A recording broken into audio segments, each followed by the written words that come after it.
And ladies and gentlemen, boys and girls, welcome to Voices from the Grid. I'm Michael Lindenbaum, and I'm being joined by one of my several co-hosts, Mr. Pink Ranger, Ben Taylor. Nope. Ben. I told you. I'm not doing it. We discussed this. We said... No, you said. You're doing the episode. I am not, and you can't make me. Ben, we talked about this. You agreed to do this episode. I agreed to nothing.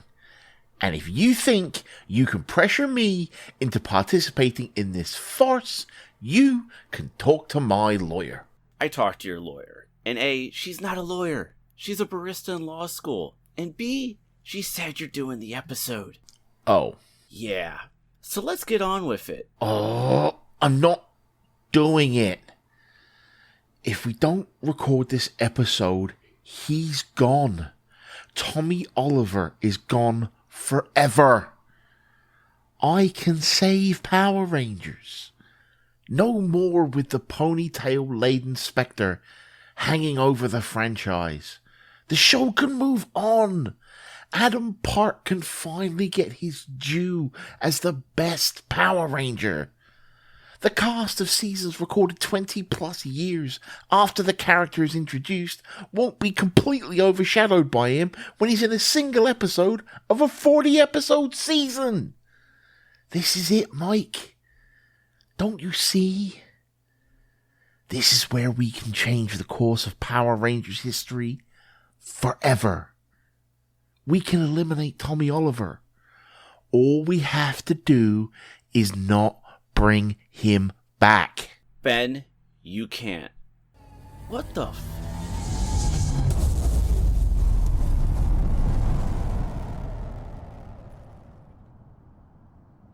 Sasha? Brian? What are you doing here? This isn't scheduled to be a group recording. And since when are you traveling by portal? And Sasha, you're this season's Red Ranger. Why aren't you wearing red? Also, why is Brian carrying what looks to be an elaborately crafted prop laser rifle? Also, why does it feel like the aforementioned portal is looking into my soul? This isn't a prop, and time portals tend to have that effect on people who aren't used to traveling through them. Time portal? Yes, time portal. We aren't the Sasha and Brian that you know. We're from the future. Oh, very good. Pull the other one. It's got bells on. No, seriously, dude. We're Sasha and Brian from like 9 seasons from now. So that would be... Time Force? Yes! We've come back with a super important message from the future. That's right. Ben, you have to record this episode. We can't let you change the course of Voices from the Grid history. Or future, I guess, for you. Why ever not? You dislike Tommy as much as I do, Sasha. Of all people, I thought you'd support me on this. You just can't, okay? You just have to trust us and bring him back. We can't tell you why. Why not? Rules of time travel. Yeah, no person should ever know the details about their own future or how certain events turn out, lest it causes a time paradox and destroys the universe. Or worse. Or worse? Or worse. Hold on. Mike, while this admittedly very realistic thing here must have taken a lot of preparation, and I'm really not sure how you achieved that incredibly convincing portal effect in real life. And if it's all just to get me to record an episode of this podcast, but there's no way you can possibly convince me to bring back Tommy. Okay, how'd you do that? We told you, dude, we're from the future. Sasha knew what you were going to say. Oh, really? Well, if that's the case, then what... Green. Lucky guess. What is the... Sodium chloride. Okay. One more. Redheads with glasses, the scent of vanilla, big spoon, and peanut butter. Maybe you do know what I was gonna say. Look, we can do this all day, but we need to get back to the point. You have to do this episode. You still haven't told me why. Universe-shattering time implications and the very fabric of this podcast's continuity aside, let's focus on Power Rangers. Ben, if you don't bring Tommy back, he can't lose his powers again. He doesn't become the White Ranger. With no White Ranger, the new Ranger lineup won't have a leader, and Rocky, Adam, and Aisha will never undergo the development that they're meant to. Oh, and with no Tommy, no Dino Thunder. You know how much you like Connor, Ethan, Kyra, and Haley. Come off it. Character development? Rocky? Aisha? Have you seen season 2? And don't pull that Dino Thunder crap on me. Tommy's presence didn't cause Dino Thunder to happen. His presence changed nothing. Any story beats that happened to Tommy in that season could have been done by literally anybody else. In fact, Tommy's presence hurt that season more than anything else due to JDF not being on set. And what's more, Sasha agrees with me, future or not. Yeah, he has a point. But you still have to do the podcast. I mean, with what happens to Mike... Wait, what? Forget I said that. I most certainly will not. Oh, I've got it! If Tommy doesn't come back, then he never gets kidnapped in Turbo. Yeah, that means no TJ. And no kidnapping means TJ doesn't save him, he doesn't leave, and then we never get TJ as the Red Ranger. Which means Tommy is still there for in space. And not only does that mean that Andros would probably stab him, but the team that defeats Astronema may not succeed. And that means... No Lost Galaxy. My God. Not just no Lost Galaxy, but Ben, it means no Lightspeed Rescue. But I love Lightspeed Rescue. I know you do. And it'll all be gone because you didn't do this podcast. Are you really willing to risk that? Lightspeed Rescue. Or Tommy Oliver. Excuse me, can we please get back to the whole what happens to Mike thing? Mike. Look, let's just step outside and I'll explain to you why you should just forget it, dude. All right. Okay, and we gotta make this fast. I have a title defense against Kamehameha coming up. All right, then get on with it. See, the reason that you should forget about it... This is all a bit much, Sasha. Time travel? Talk of universe-shattering paradoxes? The podcast's continuity getting destroyed? The potential loss of my beloved Lightspeed Rescue? How do I know what's the right choice? Okay. Since they're gone and it's just you and me, I'm going to bring out the big guns. I'm going to whisper something to you. And honestly, if this doesn't convince you to do this episode, then nothing will. Okay? Okay. Oh. Mike, we need to do this podcast now. And our work here is done.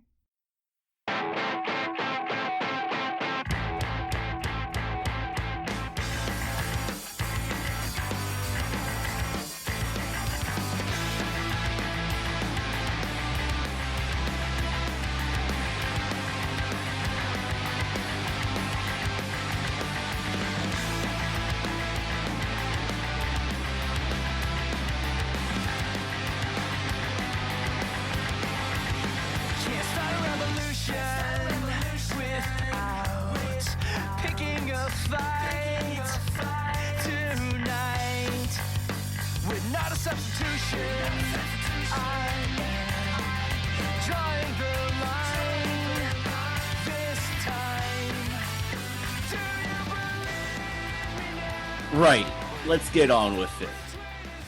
We're gonna start off Return of an Old Friend, Part 1. Everyone's favorite segment in my mind. It's the quick run through of Part 1. It's Parents' Day at the Juice Bar, and we see the Rangers' parents. Skull is filming everything, Bulk's parents arrive in destructive manner. Kim's mom shows up with her man, and then her father arrives. Drama. Rita and her minions plot to kidnap the parents, and then we see Kim is bummed about her parents' divorce. They get attacked by Putty. Zach and Jason come to help. The Dremel monster kidnaps everyone at Parents' Day. Billy arrives late and gets put under Rita's spell. Rita wants the dragon dagger. Yes, that dragon dagger. Billy arrives at the command center. He shuts down Alpha, talks smack to Zordon, and then leaves with the dragon dagger. The Rangers return to see everyone missing. They then go to the command center. Zordon briefs them. The Rangers morph into action and go to Rita's palace. They have a putty fight in the palace, and then Goldar gets the dagger, and the spell breaks on Billy. Goldar throws down the ultimatum, the coins or their parents. Then Goldar summons the Dragon Zord, and how does he even play it? Like, I'm so confused. Anyways, the Dragon Zord wreaks havoc on Angel Grove. The team summons their Zords, and then the Megazord fights the Dragon Zord. A fatal blow knocks the Rangers out of the Megazord, and then Goldar turns the dagger into a box. The Rangers give their coins for their parents, and then Goldar reneges and leaves with the coins.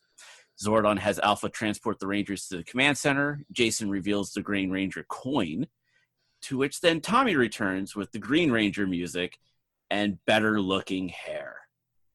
To be continued. Ben, this episode clocked in at 20 minutes and 19 seconds.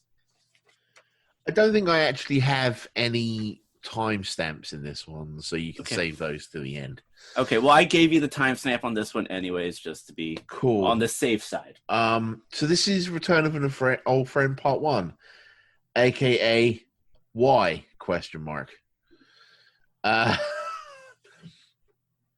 So the very first line you hear is Welcome to Parents' Day, right? And you see a dude wearing a blue blazer and a blue tie, glasses, walk in. And you just think, that's going to be Billy's dad. Lo and behold, that's Billy's dad. And lo and behold, his mom's wearing blue too. And Jason's dad's wearing red. Jason's mom, who's kind of hot in a weird way, is wearing red. Both of Trini's parents are wearing yellow. Kim's mom wears pink. Zach's parents wear weird black color. Why? Just why are the parents color coordinated? Maybe they're taking after their kids. Maybe, I don't know. Right, so all of the shenanigans with the time stuff in the beginning aside, and my reticence to bring back Tommy Oliver, this next thing might be the thing that bugs me most about this entire two-parter. Skull is filming what's going on. He's like producing like a vlog almost, right? Yeah. Before vlogs were really a thing, because this was the 90s. And Kaplan, Principal Kaplan, tells him to stop recording. And that bugs the hell out of me. Because A, Kaplan is always saying that Bulk and Skull need hobbies that they can focus on that aren't destructive. And B, it's a class at Kaplan's school in Cleanup Club that got Skull interested in videography. Yep. It bugs the hell out of me, man. That just... And not only that, but like you also look at it from the perspective of what happens later on in the episode, where like, could you imagine if Skull was actually filming that too? Yeah. So when they did the Groundquake and mentioned Bulk and Skull's parents, and then followed by the reveal that his mom's like a big frumpy lady and his dad's like a small shrimpy kid, I legitimately, in real life, face palmed. Especially when that was instantly followed up by Bulk and his parents getting covered in, I think it was cake or milkshake or something, right? Yeah. And Ernie just looks at them and shrugs. He's like, whatever. And Bulk's father is like some his father wasn't a big guy. His father was like a tiny small guy. dude, right? Yeah. But like he just shrugs. An independent businessman sees 3 of his customers covered in gack that he put there and just shrugs like it's no big deal. Who are the bullies again? Yep. And then forward a little bit, Zach talks to his parents a bit, stuff like that. And we get what I think, from my own recollection, is the first mention of the fact that Kim's parents are divorced. This is actually the very first time we learn about Kim's parents being divorced. I quite like that. This next 2 or 3 minutes, and I'll come back to this in a minute. Actually, I'll come back to that. I'll come back to that when it happens in chronological order. So we go to the moon, because of course we do. And Rita is there hatching her latest plan. And by Rita, I mean Finster, because Finster is the brains of the operation, as we have established. There's a really cool moment when they're kind of hatching the plans, where it's a very, very brief moment right at the beginning. But Scorpina and Goldar are stood together. And you get to see Scorpina kind of playing with Goldar's hair. And it's a kind of a hint, because I know you always bring up the fact that Scorpina and Goldar in the Sentai are a couple. Yep. And not just a couple, they're married. Yeah. they hint to that in this, right? In that moment. It's quite a nice thing. So the plan is that Rita and the co come up with to kidnap the Rangers' parents and hold them to ransom for the power coins. We have seen on multiple occasions that Rita has access to the Rangers' houses. Yep. A, why wait till now? And B, why not try it again later?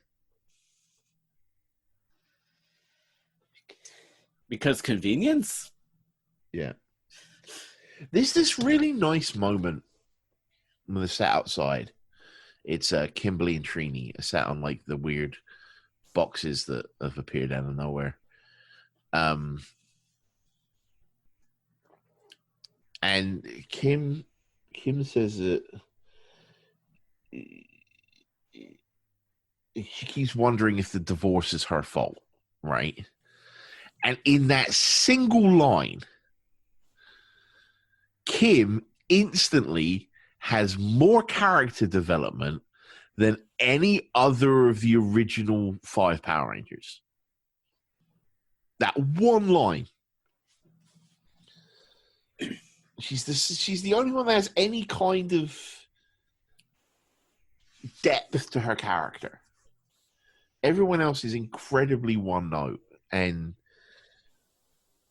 it's when I watched it, it was staggering to me just how one line could make such a difference, given that everyone else is so two-dimensional. Well, all of the other Rangers are so two-dimensional. We've talked about how Bulk and Skull are the only other three-dimensional characters on the show, but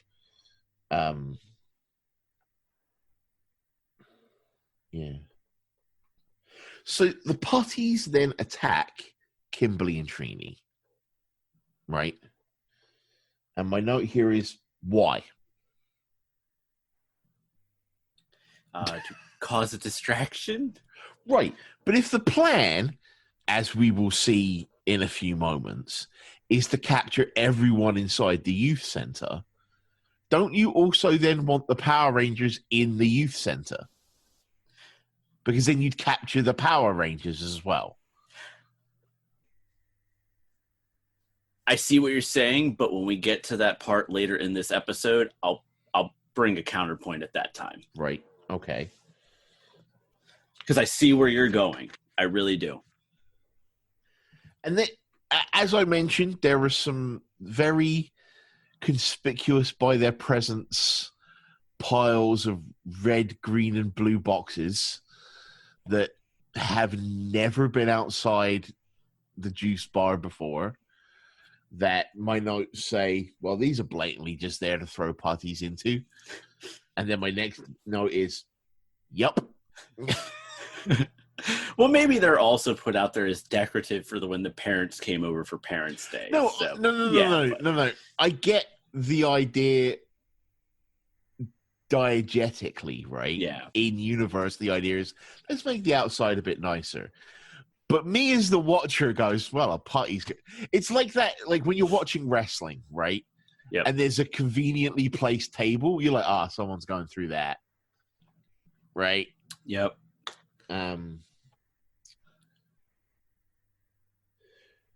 So then we get more of the putty fight. Jason and Zach run out to help. Again, drawing Power Rangers away from the fight when you could have had them captured in the Dark Dimension, which doesn't really make sense to me. My note is, Rita really is her own worst enemy. The next note is, Billy enters the juice bar, not knowing of the fight outside. Well, no, you skipped the part because after Zach and Jason come out, the Dremel monster does in fact kidnap the parents. Yeah, I didn't have any notes for that. Yeah, so Billy arrived after that happened. But the fight is still happening outside. The putty fight is still happening outside. Yeah, right. I guess Billy didn't get the memo on that one. But here's the thing: there's only one way into the juice bar, and it's the front door, which the putties are being fought outside. So how did Billy get inside without seeing the fight?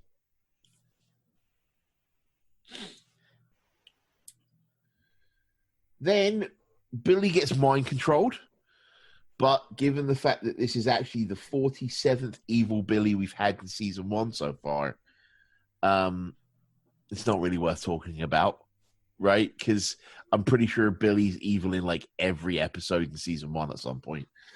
It's a joke. But what it does know is, if you'd waited like 2 more minutes, you could have mind controlled all of the Power Rangers. All of them.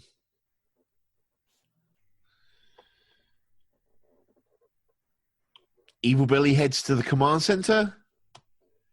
And how does Evil Billy summon the Dragon Dagger? Last thing I know, Jason had the power coin.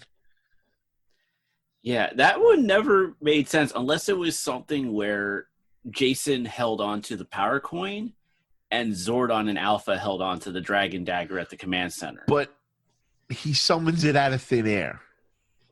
It's not like he walks over and takes it out of a box. Yeah.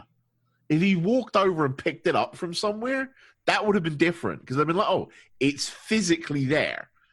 But like, it's summoned the same way they summon their weapons when they're morphed, right? Anyway. Yeah, it's weird. So, once again, Zordon knows the exact monster and its exact capabilities, which we talked about with him having a copy of the playbook or whatever. The Rangers morph and can now apparently just teleport directly to the Dark Dimension.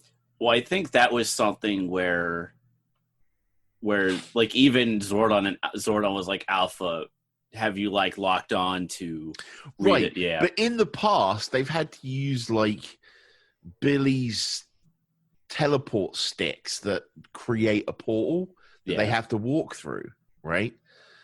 This time they just teleport there. Yeah, and I don't think it's this one. I think it was like might have been a Doomsday where they did the part where like Rita's palace came down to Earth or something. And when Rita's palace comes to Earth, they're able to tap into the palace. So Right, because it's on Earth. so maybe they were able to still have some of that coding. Maybe. So Maybe. we're trying to create logic into a kid show. Yeah.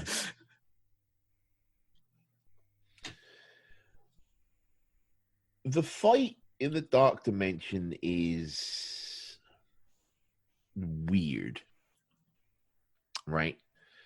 On one hand, Goldar comes off as a complete badass, fighting 4 morphed rangers.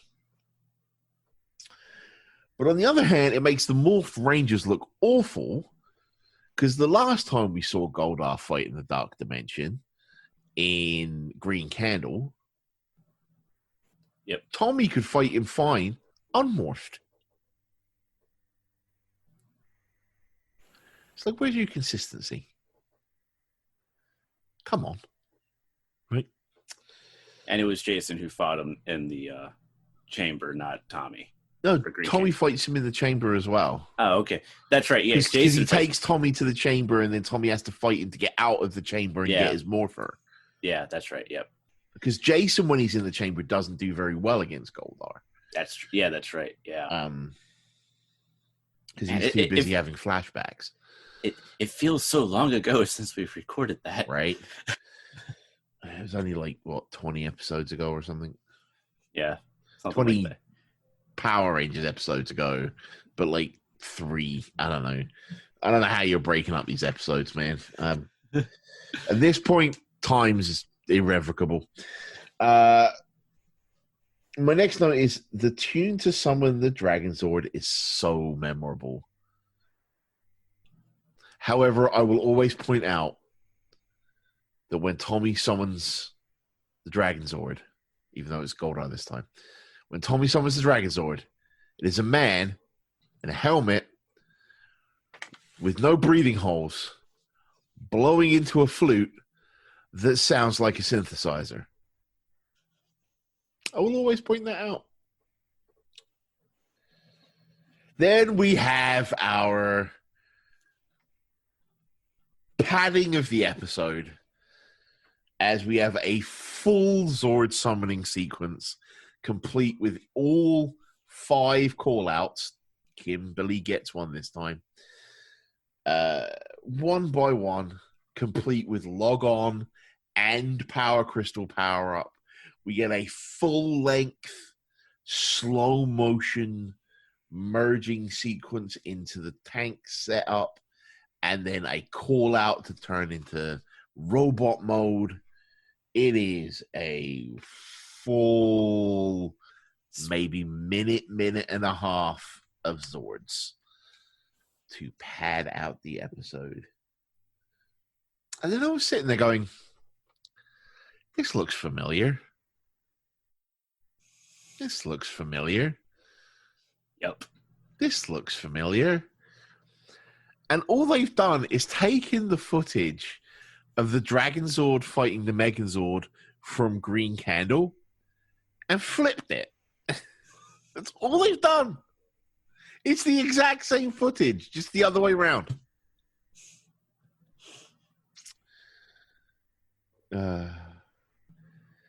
So now bear in mind, the way that I write my notes, right, is something will happen, I'll pause the episode, I'll write a note, and then I'll start the episode again. So my note is, so the Rangers are going to give up their power coins to save their parents. Even though Rita will just destroy the planet once they've got their parents back. Why? This is stupid. And then I write, even if even if she does actually give their parents back, which I doubt she will. And then immediately after that, Goldar doesn't give the parents back. And then we have the cliffhanger with Tommy showing up. And Power Rangers gets sad, in my opinion. Yeah. And I know we're on different sides of the fence on Tommy Oliver. And you need to be glad that Sasha and Brian showed up and convinced me to do this damn episode. But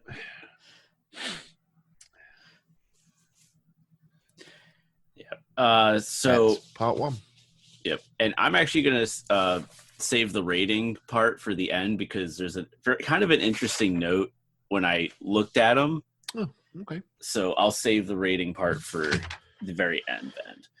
Which now brings us to Return of a Friend, part 2, with everyone's favorite segment in my mind, the quick run through, which we begin part 2 at the command center as Zordon notifies the team that they need Tommy and they transport Tommy to the command center.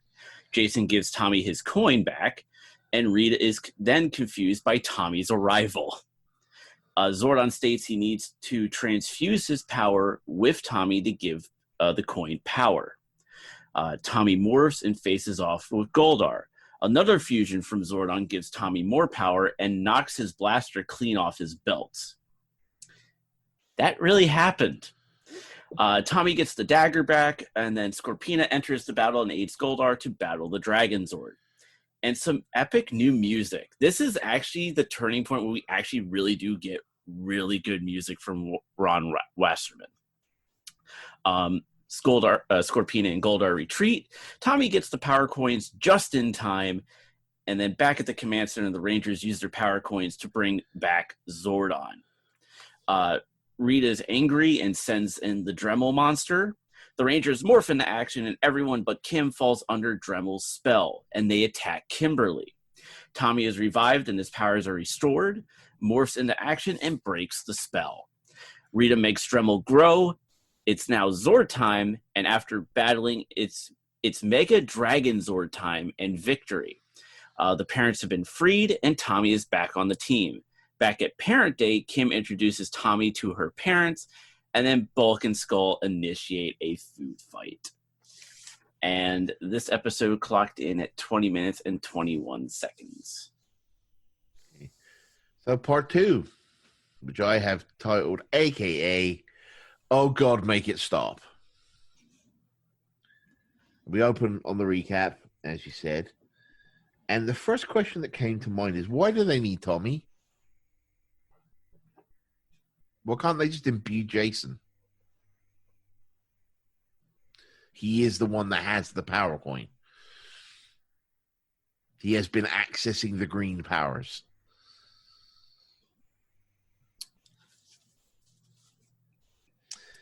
And we know that they can imbue people with power.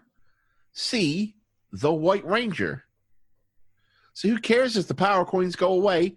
Just make new power. So we see Goldar wrecking Angel Grove with the Dragon Zord, right? Yep. And the question was, why not send like 10 monsters to make it quicker? Like, why not send the Dremel monster? Yeah. Send Scorpina. Grow Goldar with the Dragon Dagger, and also use the Dragon Zord. Yeah. And then Tommy gets imbued and goes to fight Goldar. And Goldar's first line is, empty threats from a powerless ranger. He says to the person stood in front of him, who is clearly morphed.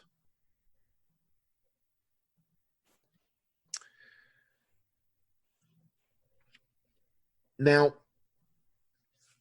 again, I hate to keep bringing this up, but a little bit of consistency would be nice. Because even if Tommy was a powerless ranger, right? This is a quote-unquote powerless ranger that was a match for you in Green Candle when he was unmorphed. but now he's morphed, so he should be able to handle you. But then he gets his butt whooped. I'm just saying, like. And then, as he's getting his butt whooped, the putties show up, right? And Kim's all like, there's too many of them. Jason's like, he can do it. And then turns to the Alpha and goes, turn up the power.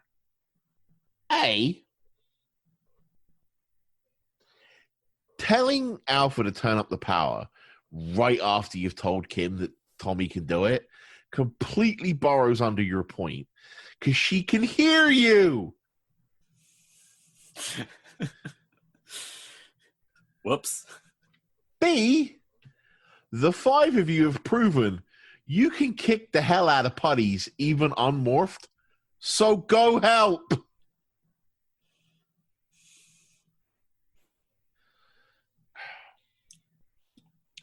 Now, Tommy is getting whooped, right? And I mean like opening up a can whooped, right? And just...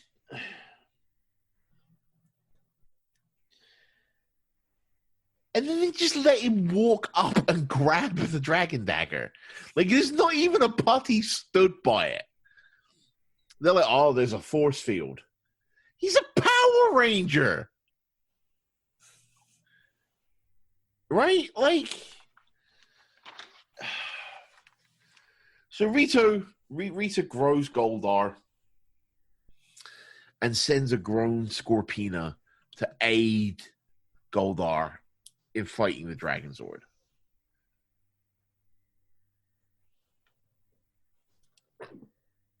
And it makes me wonder why she doesn't send Scorpina to attack Tommy on the ground so that he can't control the Dragon Zord to fight Goldar. Right? Yeah. We hear Go Green Ranger Go, which is a great theme, right? Like, It really is. Part of one of Ron Wassman's best. Go ahead. And like I had said in the quick run through, like this is actually the beginning of a lot of really good music that starts getting used on the show. Like not just Go Green Ranger Go, but like Fight, which is where all the Rangers are like fighting putties and stuff like that. So like we do get some really good music. Did Fight come up before this? I think it comes up after. Because apparently this was the point where everything, like all the other music started coming in. Because I seem to remember doing the episode where Fight debuted, and it was earlier in the season. Maybe it did. I don't remember. I don't know. We've done so many recordings at this point. Dude. Yeah. It's also worth noting that this is the first episode of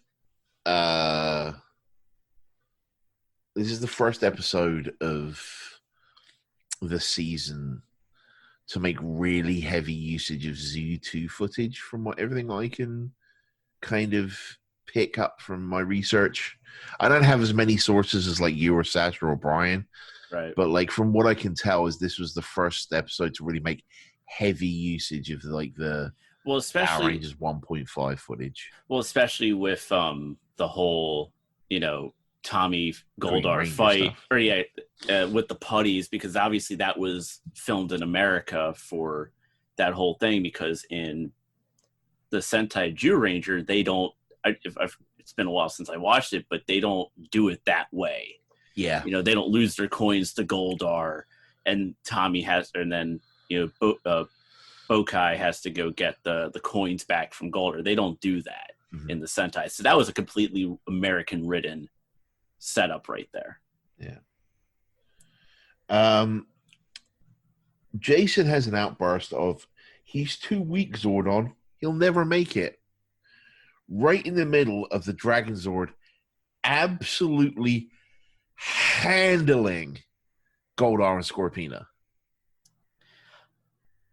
I think this is parts where like they just edited lines in incorrectly. Because like that should have been when Tommy was fighting the putties, and then he said, "Turn up the power." Yeah. And then the line where he's like, "Oh no, he's doing fine." That should have been right here. Yeah. While they're fighting the Dragon Zord, Goldar points out that the power coins are completely unguarded. 3 feet from Tommy. Like, Tommy has been stood 3 feet from the power coins this whole time. Why has Tommy waited till now to grab them? Oops. Yeah. Yeah. Like, I can understand having to, like, summon the Dragon Zord and stuff. But we've seen that the Dragon Zord is somewhat sentient, right? Like, it can fight for itself. Just be like, hey, big dude, handle these two for a minute. I got some business to take care of, right? Yeah. We've also seen the Dragon Zord just, like, mindlessly wandering around for no reason. Like, I'm just going to go out for a nice walk. Ooh, these mountains are very beautiful this time of year. I need to go get me a Diet Coke and some chicken McNuggets, right? Like, the Dragon Zord's suddenly like, man, I want Taco Bell. I've run out of detergent to do the laundry. Healthy. That being said, I realized that, like, watching this episode, like, as much as I dislike Tommy, my issues with Tommy are on record. I really do like the Dragon Zord. Really do like the Dragon Zord. It might be my favorite Zord, like, for a while. I'll have to think about that. I don't know. So he gets the power coins back, right? So why are the Rangers taking the time to stay at the command center, put Tommy on a stretcher, and doing other stuff like checking panels, right? Rita should be like, oh, they've got the power coins back. Let's murderize the parents and instantly start killing people, right? Like,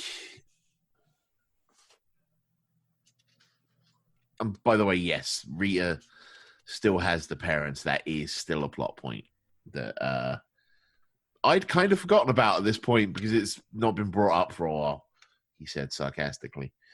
So Rita says that Scorpina and Goldar had the Green Ranger and let him get away. No, they didn't. And no, they didn't. At no point were they winning the fight. And B, they were nowhere near him when he left. Just thought I'd point that out. Apparently, destroying the Dramol will free their parents. How? Because he was the one to capture them. So by defeating him, brings them back. Which we have seen this trope. Which we have seen this trope done a few times on the show. True. Yeah. Tommy begins levitating in his sleep, like Neo or Jesus or something.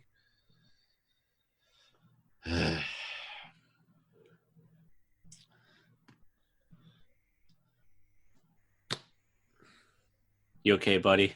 No, I'm not. And in this episode's "That's Not How Science Works" moment, Tommy, you are back, and the energy from the force field has restored your powers. Then why did we almost have to lose Zordon to bring him back? Or are we trying to say that Zordon was responsible for the force field? That's a good question. Is Zordon responsible for the force field? No, he wasn't. It's just awful writing. Yeah. So Tommy morphs.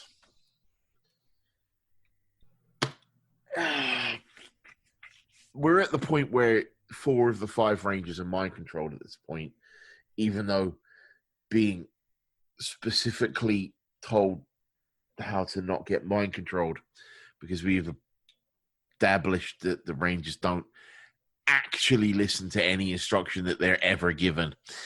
So Tommy morphs into action and jumps into the fray and shoots light rays like some kind of god that changes the atmosphere from dark to light and frees the Rangers from Dramo's mind control. Just the Jesus Ranger. It's nearly over.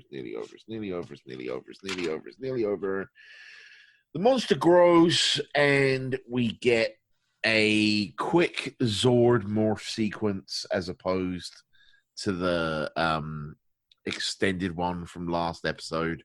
This one's very, very quick.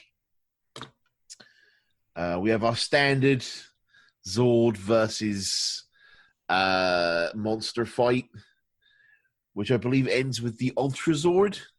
The Mega Dragon Zord. With Titanus? No. Doesn't it? No. It's just, so what it is, it's, actually, no, that might be with Titanus, yeah. Because it's like all of them or something like that. Yeah. Because I remember thinking, wasn't Titanus destroyed? Anyway, we get everything, everyone's dead. And then the parents return and conveniently have no memory of anything that happened, even though Skull had a video camera. That Kaplan told him to turn off. But he didn't turn it off. That's kind of the point. Yep. So Kim is worried that her parents would be uncomfortable, but they say that regardless of the divorce, they will support her, and introduces them to Tommy. I would like to point out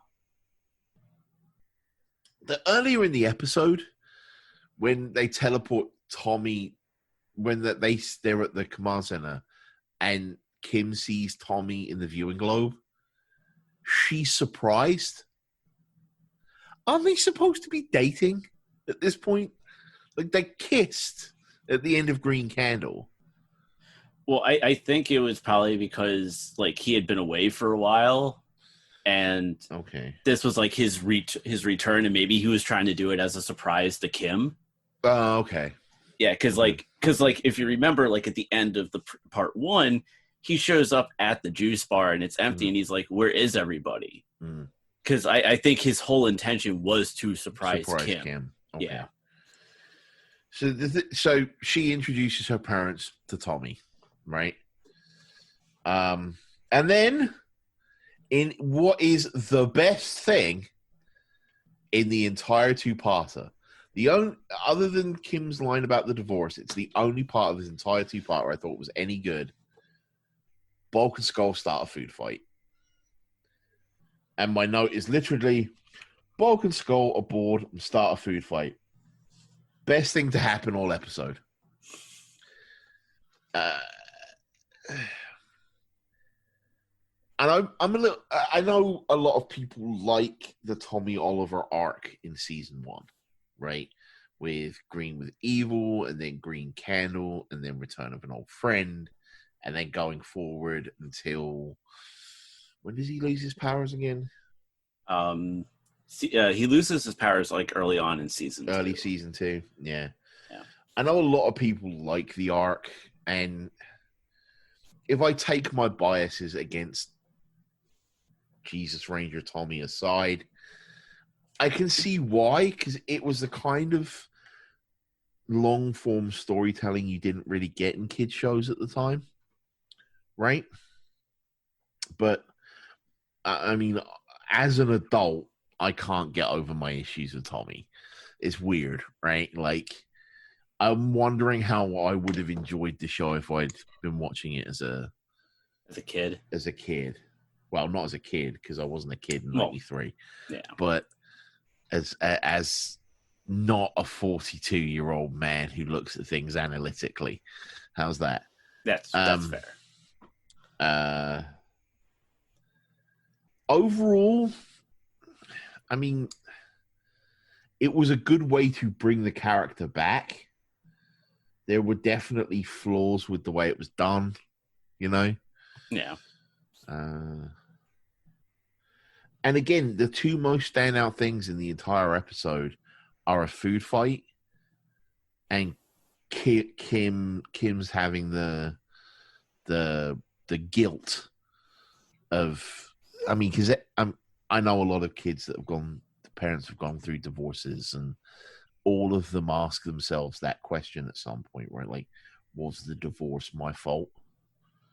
And it was really interesting to actually hear that from what is otherwise an often blissfully ignorant show of things like that. But then it's all kind of erased at the end of the episode where the parents are like, oh, we just love you anyway. Like all that work is erased in an instant, you know. But I don't know. Yeah.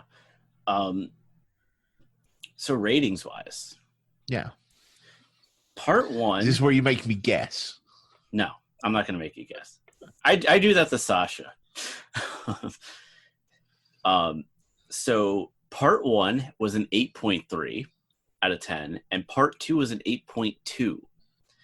So apparently apparently 0.1 people liked, or in ratings wise, the first part was regarded better than the second.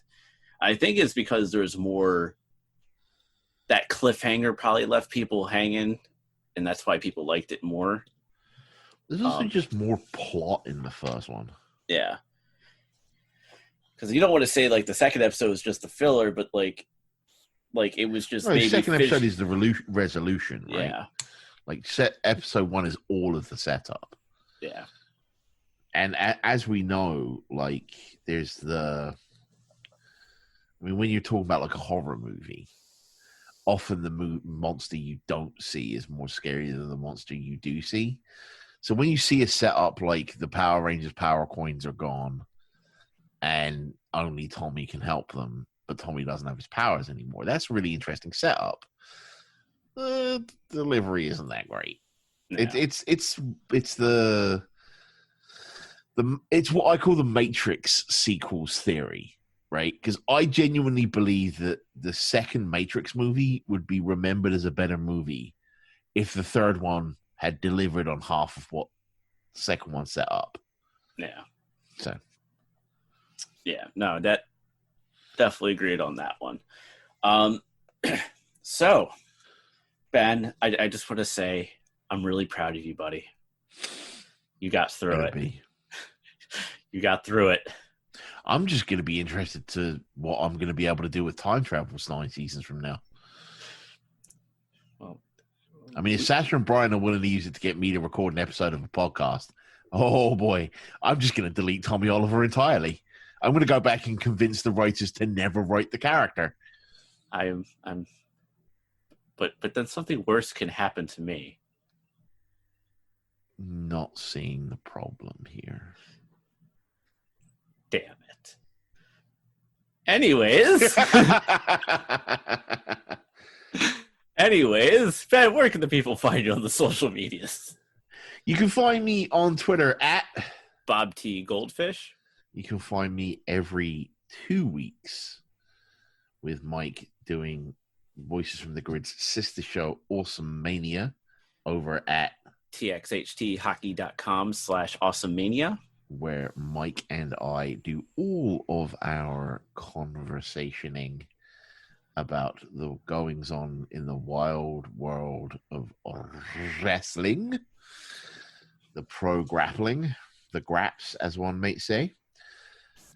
And you can also find my written word every 2 weeks over at txhthockey.com/VFTG, where I have been chronicling my trip through Power Rangers, because as I will always point out, my journey with Power Rangers so far has been about 13 seasons in a year.